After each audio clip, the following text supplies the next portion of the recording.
আসসালামু আলাইকুম ওয়া রাহমাতুল্লাহি ওয়া বারাকাতুহু ইন্নাল হামদালিল্লাহ ওয়াসসালাতু ওয়াসসালামু আলা রাসূলিল্লাহি ওয়া বাদ। আজকে আলোচনা করব মসজিদের মাইক মসজিদের আজান দেওয়া ছাড়া অন্য কোনো কাজে ব্যবহার করা যাবে কিনা, ইসলাম কি বলে। আলোচনা বুঝতে সাথেই থাকবেন। যারা এখনও চ্যানেলটি সাবস্ক্রাইব করেননি, সাবস্ক্রাইব করতে ভুলবেন না।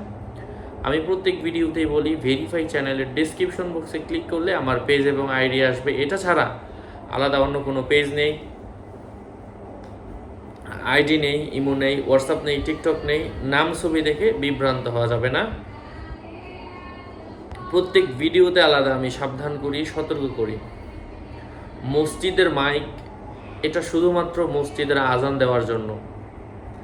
অমুকের ছাগল হারায় গেছে, গরু হারায় গেছে, বাচ্চা হারায় গেছে, অমুক টাইমে নামাজ হবে, মসজিদে আসেন, বাচ্চাদেরকে মক্তবে পাঠান, এই জাতীয় নানান ধরনের ঘোষণা আমরা আমাদের গ্রামের মধ্যে, আমরা আমাদের সমাজের মধ্যে দিয়ে থাকি। এমনকি কেউ মারা গেলে ওটাও মসজিদের মাইকে ঘোষণা করি।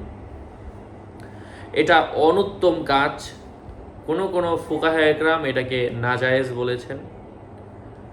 শুধুমাত্র মসজিদের মাইক আজান, অর্থাৎ আল্লাহু আকবার, আল্লাহু আকবার, আল্লাহু আকবার, আল্লাহু আকবার, আশহাদু আল্লা ইলাহা ইল্লাল্লাহ, আশহাদু আল্লা ইলাহা ইল্লাল্লাহ, আশহাদু আন্না মুহাম্মাদার রাসূলুল্লাহ, আশহাদু আন্না মুহাম্মাদার রাসূলুল্লাহ, হাইয়া আলাস সালাহ, হাইয়া আলাস সালাহ, হাইয়া আলাল ফালাহ, হাইয়া আলাল ফালাহ, আল্লাহু আকবার, আল্লাহু আকবার, লা ইলাহা ইল্লাল্লাহ।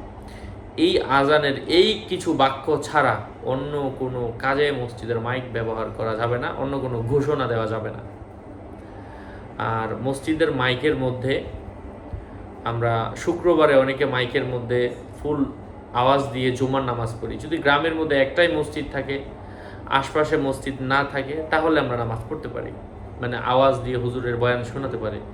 কিন্তু যে এলাকার মধ্যে একাধিক মসজিদ রয়েছে, একটার আওয়াজ অন্য জায়গায় গেলে অসুবিধা হয়, সেই মসজিদগুলোতে আমরা মাইকে আওয়াজ না দিয়ে জুমার নামাজের খুতবা, হুজুরের বয়ান, এটা আমরা মসজিদে সাউন্ড বক্সে দিব।